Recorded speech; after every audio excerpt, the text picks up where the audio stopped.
Oh my God, I cannot believe this. I am seeing so much vitamin D deficiency in my patients. It's unbelievable. I have probably not seen in the last 20 years of my practice. Yes, guys, I'm worried. Do you know why?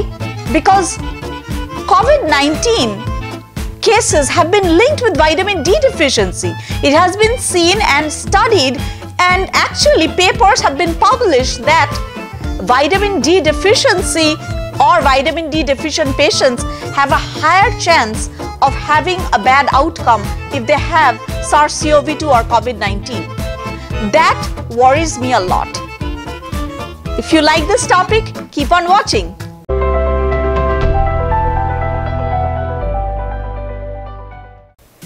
A very warm welcome to my channel.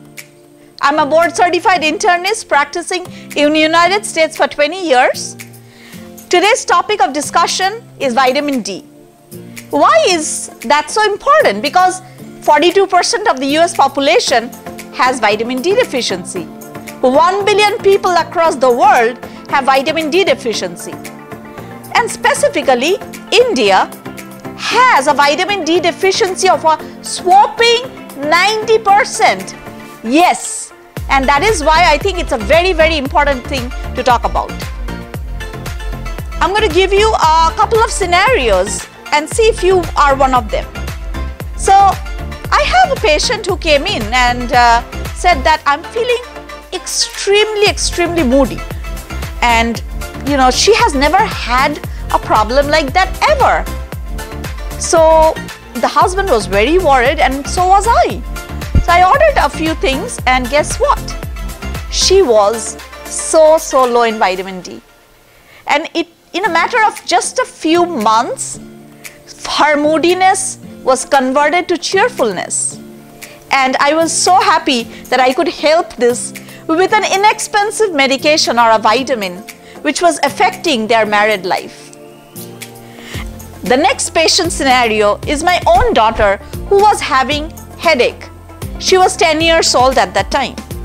She was having really bad headaches, and of course you're going to think about some of the worst things, and so did her pediatrician. So her pediatrician ordered a CAT scan of the head, did order some CBC, which is like a blood count, thinking of worse things, of course. After all of those tests came back negative, I decided to check my daughter's vitamin D and B12 level and found both of them to be very low. My daughter has dark skin, and as we know, dark skinned people have problem absorbing the vitamin D from the sun. As soon as I replenished the vitamin D in my daughter, her headache was gone. She never had a single episode of headache ever again. And since then, she has been taking the vitamin D gummies that I gave it to her.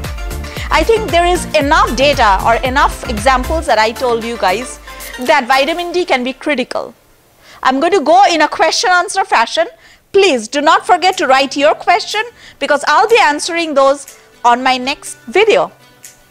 This series I'm starting in June will be focusing on the health and common medical problems. So number one is, how do we diagnose vitamin D deficiency? Well, even if you do not have an access to a doctor, you can diagnose it yourself possibly. I'm going to give you a few things that will help you in diagnosing yourself if you have a vitamin D deficiency. Number one, aching muscles. If you have aching muscles, then possibly there is a chance that you have a problem with vitamin D. So vitamin D helps the muscle cells to function, and that's why low vitamin D causes decreased ability of contraction of the muscles. Another thing is the patient complains, number two, of painful bones. They are going to say, I'm hurting all over here, I'm hurting all over here. Of course, our bones stop growing, so this is not the growth pain, but old bone tissue is being replaced by new bone tissue every single moment of the day. And for that, what do we need? We need calcium, we need vitamin D. Remember, calcium cannot work without vitamin D being there, because the intake of the calcium is improved by vitamin D, so it cannot function on its own. So no matter how much calcium you are drinking, it's not going to make any difference to your vitamin D. So you need to get the vitamin D higher up. How are you going to diagnose between or differentiate between the two things, which is bone pain and muscle pain? Muscle pain will be a specific muscle. So say my hamstring is hurting me, doc, or I am having a generalized pain or a bone pain all over my body. Yes, that's also called osteomalacia. And that is how we differentiate. So it's not a generalized pain, which is bone pain, and a specific pain is a muscle pain. Number 3, fatigue, feeling very sluggish. Number 4, decreased endurance, energy level. You are feeling tired even in the middle of the day. Just you wake up and you're feeling tired. Decreased mood, yes. So without vitamin D, the brain cells are suffering every single day.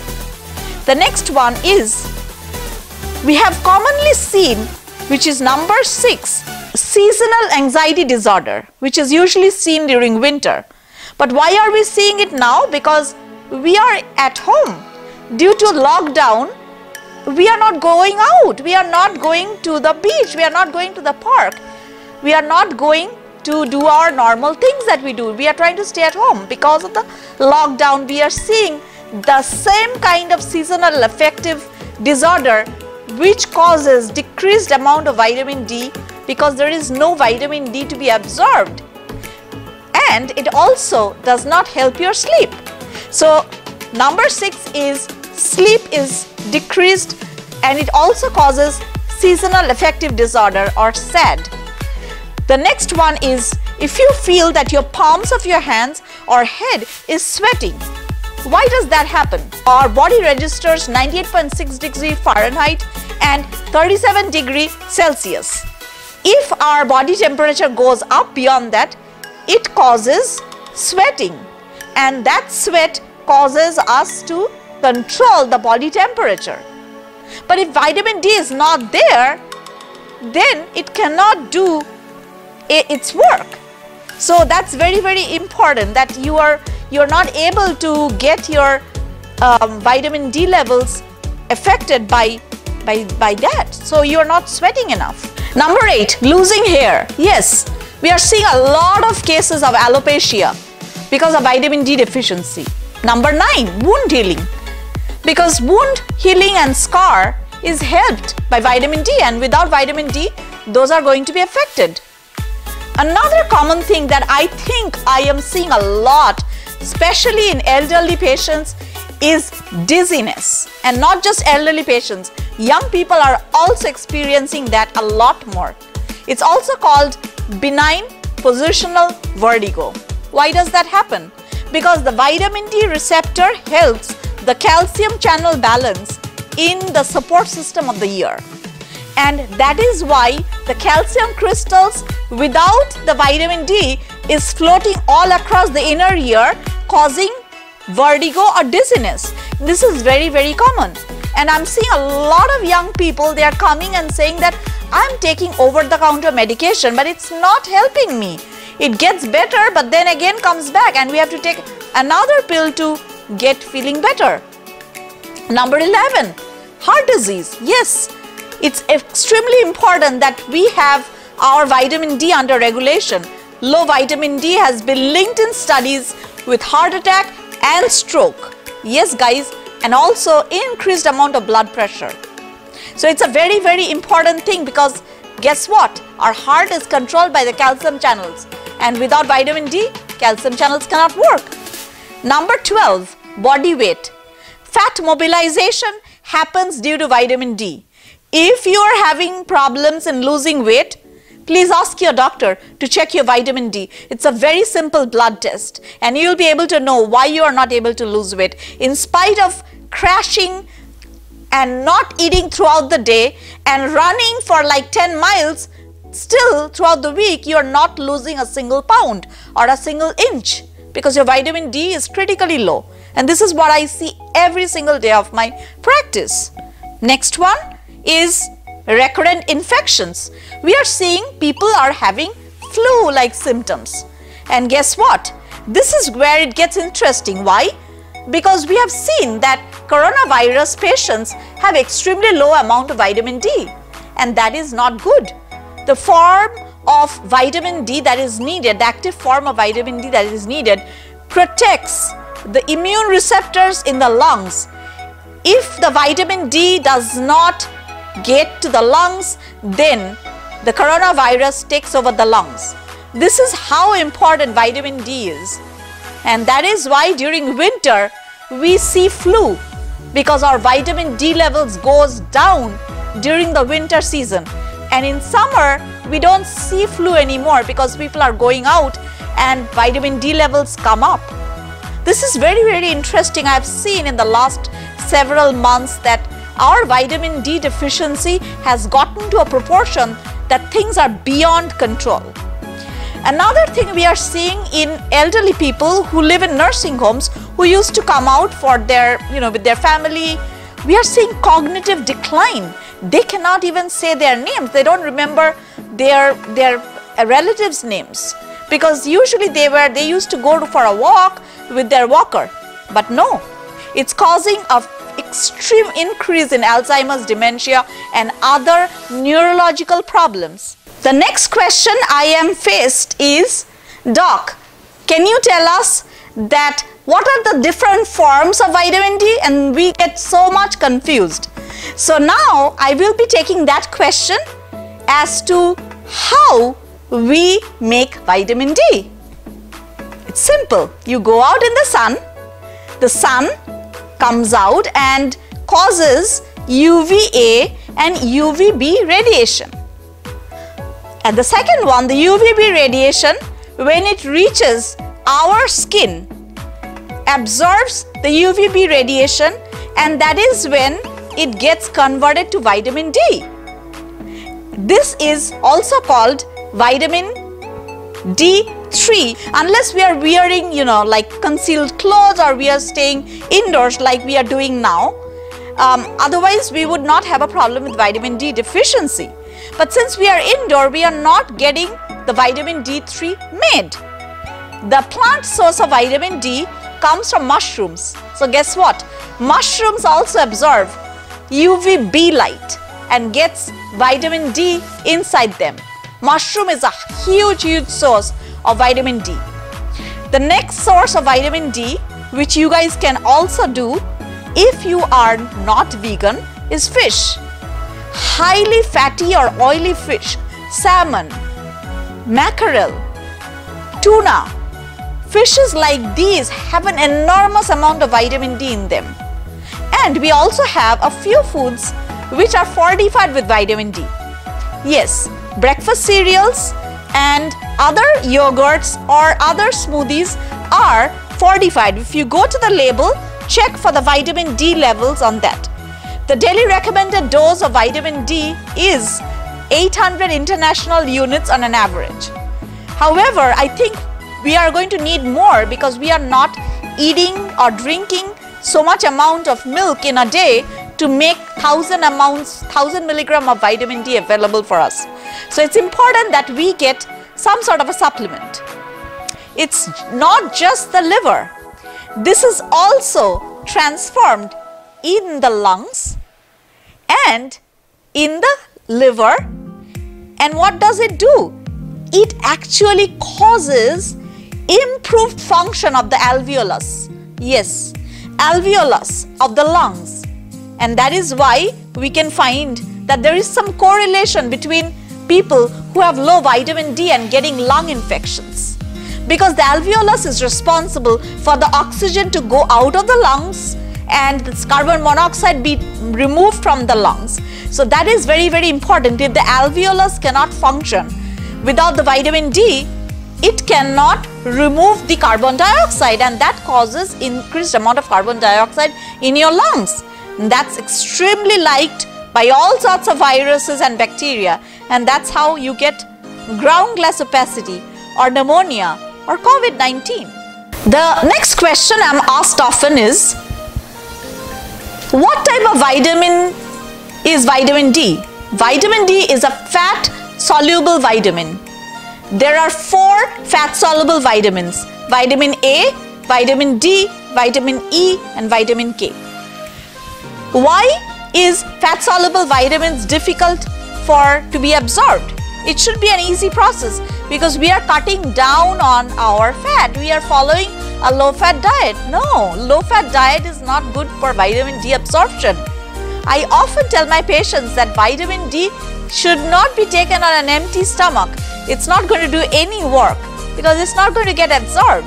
You need to have butter there, organic butter or ghee or any sort of healthy oils, olive oil, which has fat, so that can get absorbed. For the vitamin D can get absorbed by that because it's a fat soluble vitamin. The next question I have often received is, why does certain people get vitamin D deficiency who are not having as severe vitamin D deficiency, although they are also staying at home or they are doing indoor? Yes, if you have a lot of fat in your body, the vitamin D gets absorbed to the fat, and this is the reason you sometimes need 3 to 4 times the amount of vitamin D in a patient who is overweight or is obese, because their vitamin D is not being absorbed. The next question I am asked often is, which areas of the world or which areas are susceptible to have more vitamin D deficiency? If you live near the equator, you are not going to have a vitamin D deficiency in most cases because the sun is on the top. And remember, our ancestors were present on the equator. They never had vitamin D deficiency. They did not wear any clothes. And that is why their skin became dark, because the skin did not want the harmful effects of vitamin D to be affected. So they cause the skin to release or increase the pigment. But as we are moving away from the equator and move towards the poles, what happened? They got fair-skinned. And that is why we see a lot more fair-skinned people away from the equator. And these people are they have less amount of vitamin D because we are wearing clothes now. However, as you guys know that we are not going into the sun. And that is why we have a whooping 3 million cases of United States population with a severe vitamin D deficiency. The next question I'm asked is, who are susceptible to vitamin D deficiency? Dark-skinned people, number 1. Number 2, older people, because they do not go out into the sun. Also, they do not have the ability of converting the vitamin D in their body so much. So they need supplementation. And they are highly susceptible to get fractures, and that is why you have a high chance of falling in elderly people or our geriatric population. I practice in the Sunshine State of Florida, and vitamin D is called the sunshine hormone. Yes, it is the sunshine hormone because it makes everything beautiful. You have less fractures, you have less infection. People do not have falls when they have nice level of vitamin D. Next number is, what kind of vitamin D symptoms are we going to see in children? Although I am not a pediatrician, but I did learn pediatrics when I was in India, and I know that in India there is a huge amount of people or around the globe who have rickets. In us, we are going to see osteoporosis or osteopenia or osteomalacia. You often have pain in the knee joints, and what happens is your bones are thinning out because it doesn't have vitamin D, and without vitamin D, calcium cannot work. So, American College of Endocrinology stated that people who have a higher chance of vitamin D deficiency need to have supplementation of vitamin D. This is actually the only vitamin that we do not have enough in our food, and has been recommended by American College of Endocrinology to take for every single day. It is recommended to be taken 1000 milligram international units every day. However, first we need to find out what's your level. Next question I'm asked, how often should we be checked by vitamin D? So when I give a script to my patient to get the vitamin D level checked and they get the vitamin D level done, I look at it and I sit down with the patient. Between 20 to 30, majority of these people, they are still deficient, but we can call them insufficient. Vitamin D deficiency is characterized by, or by definition, vitamin D deficiency is if the vitamin D levels are low, causing a significant effect of a symptom on a patient. However, between the level of 20 to 30, we have a whole amount of patients who are insufficient. Also, remember the range of vitamin D levels in the blood that we are looking for. We are looking for 30 nanogram per liter to 80 nanogram per liter of vitamin D in the blood. If you are in this zone, you not only have a benefit to preserve your bones, but you also have a benefit towards other immunological problems like viruses, bacteria, fungus, other infections which can affect you. So your goal is to keep your vitamin D level somewhere between 30 to 80 and maybe 50 to 55 is a sweet level of vitamin D where we can be happy with it. Next question that I'm asked, Doc, can I become toxic taking too much vitamin D? Yes, you can. If you're taking an extremely high amount of vitamin D and not getting your vitamin D levels checked, it can cause vitamin D toxicity. And the symptoms of vitamin D toxicity are confusion, belly pain, nausea, vomiting, muscle weakness, headache, sluggish. So definitely make sure that your vitamin D level is checked at least once a year. If you are seeing your doctor, tell them to check your vitamin D level and try to keep it above 30 for sure and maybe around 50. I try to give the patients who are very low 50,000 units of vitamin D once a week. It's a prescription vitamin D that can be given by physicians, or you can take 4,000 to 5,000 units of vitamin D every single day with food. Make sure you take the vitamin D with food because otherwise it is not going to get absorbed. Another question that I am asked often, can I be going to the beach and causing myself a toxic level of vitamin D? No, you cannot. You can get a sunburn, but you cannot get a toxicity of vitamin D. But at the same time, please do not understand, you have to understand that vitamin D or sun exposure is great for vitamin D production, but it causes skin cancer. So we are using sunscreen to block the UVA and UVB rays. So on the face, you definitely have to put sunscreen. So the minute you put sunscreen, you are not going to be absorbing vitamin D. So vitamin D will need to be absorbed to some extent by the skin of your legs or back somewhere, which you can probably do every day a little bit if you're not putting sunscreen all over your body. Who are the most vulnerable population? As I said, smokers have decreased amount of vitamin D, obesity have decreased amount of vitamin D, and people who are being affected from SARS-CoV-2 is low in vitamin D. I hope I answered to the best of my knowledge and ability all the questions I could possibly do. If you still have any more questions, please write below. And please also write below what kind of topics you want to hear from me. Do not forget to subscribe and hit on the bell icon, and please do not forget to follow me on Instagram, Facebook and Twitter. All links below.